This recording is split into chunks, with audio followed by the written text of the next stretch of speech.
नमस्कार, स्वागत है आपका वी टाइम न्यूज पर और आपके साथ मैं हूं पहली चौहान। बढ़ते हैं खबरों की ओर।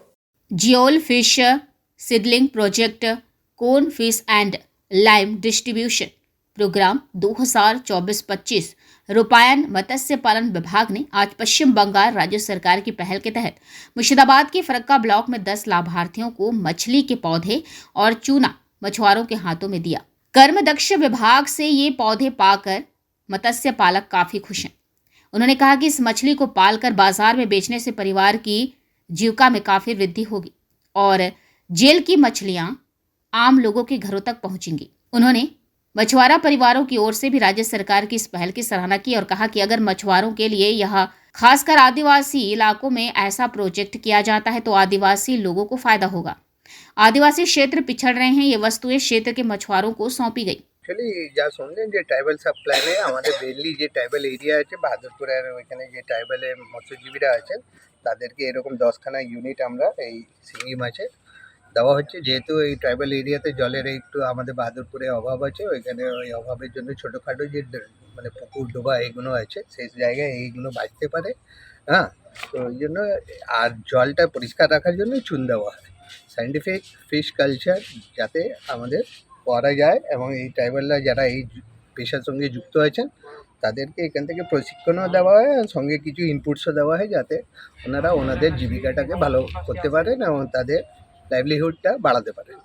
ট্রাইবাল সাব প্ল্যানের যে ট্রাইবাল যারা মৎস্যজীবী আছে তাদেরকে আমরা শিঙি মাছের চারা দিচ্ছি 1200 পিস করে 3 ইঞ্চি সাইজে, এবং তার সাথে সাথে আমরা 25 কেজি চুন দিচ্ছি যাতে করে ওরা সেগুলোকে তার নিজস্ব যে পুকুরগুলোতে ছেড়ে তাদের আর্থসামাজিক উন্নতি তারা করতে পারে।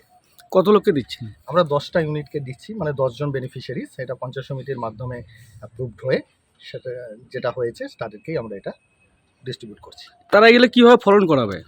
তাদেরকে আমরা প্রশিক্ষণ দিয়েছি এর আগে একবার, এর পরবর্তী ক্ষেত্রেও আমাদের একটা ব্লক লেভেল স্তরের একটা প্রশিক্ষণ হবে এবং সেই প্রশিক্ষণের মাধ্যমে তারা আমরা যাদেরকে সিলেক্ট করেছি তারা সকলেই মৎস্যজীবী, তারা মাছ চাষ করে, তারা জানে বিষয়টা। বিশেষ করে এটা যেহেতু জিওল মাছে আমরা জানি যে খুব একটা বেশি জলের প্রয়োজন থাকে না, যদিও এই জায়গায় জলের একটা সংশয় রয়েছে।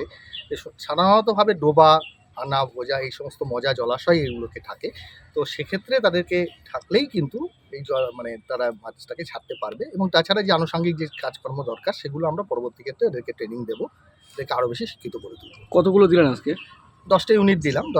10 জন বেনিফিশিয়ারির মধ্যে এক একজনকে 1200 ইউনিট করে আমরা মাছ দিচ্ছি, আর যেটা বললাম 25 কেজি করে চুন দিচ্ছি আমরা। স্যার, রাজ্য সরকার থেকে এটা ফিশারির দপ্তর থেকে আমাদেরকে ওই শিঙি মাছটা দিছে। আমরা যত 10টি ইউনিটের চাষিরা যেন আমরা এই মাছ শিঙি মাছ এই পেয়ে আমাদের উপকৃত হবে। চাষ করার পর স্যার এখান থেকে বড় হলে সাইকেল আমরা এটা বিক্রি করতে পারবো, আমাদের কিছু সামাজিক। শিঙি মাছ দিলাম, আমাদের 10 ইঞ্চ শিঙি মাছ এসেছিলো, তার মধ্যে 10 ইঞ্চের 1 ইঞ্চ সময় হচ্ছে 1200 পিস, আর তার সাথে সাথে 25 কেজি একটা চুন দেওয়া হলো। এই একমাত্রই রাজ্য সরকারের যে আমাদের প্রকল্প ফিশারি ডিপার্টমেন্ট থেকে যেটা এসেছিলো সেটা ট্রাইবেল এলাকার জন্য এসেছিলো। তাদের তো বড় পুকুর নয়, তাদের ছোটো ছোটো পুকুর আছে, সেগুলোকে চাষ করার জন্য শিঙি মাছ। এই শিঙি মাছটা চাষ করে নিশ্চয়ই এরা চাষি আছে, এরা রীতিমতো ট্রেনিংও করা হয়েছে। এর আগে রাজ্য সরকারের ট্রেনিংটাও হয়েছিল। আগামী 26 থেকে 29 ট্রেনিং হলো, তারাও ট্রেনিংটা নিয়েছিল। তার সাথে সাথে সরকারি যে ট্রেনিং হওয়ার পর সাথে সাথে যে আমাদের এই প্রকল্পগুলো দিচ্ছে যে সবারই জন্য। আজকে তো বড় পুকুর করে চাষ করছে, সবাই চাষ করছে, কিন্তু আজকে ট্রাইবেল যে ছোটো যারা আমরা পিছিয়ে পড়া যে জায়গাগুলো আছে সেই চাষগুলো যে করছে তারা যদি উন্নতি করতে পারে আর কি, এই জন্য আমাদেরকে এই মাছগুলো দেওয়া সরকার থেকে। তাদের লাভ কী হবে? তাদের নিশ্চয়ই লাভ হবে। তাদের মাছগুলো মাছ চাষ করে তারা নিজের শিক্ষার অর্জন করে মাছ কিছু লাভ হবে, বাজারে আমাদের মার্কেটে যাবে, মার্কেটে গিয়ে তো মার্কেট হবে। वी टाइम न्यूज के लिए मुर्शिदाबाद से मिलन सरकार की रिपोर्ट।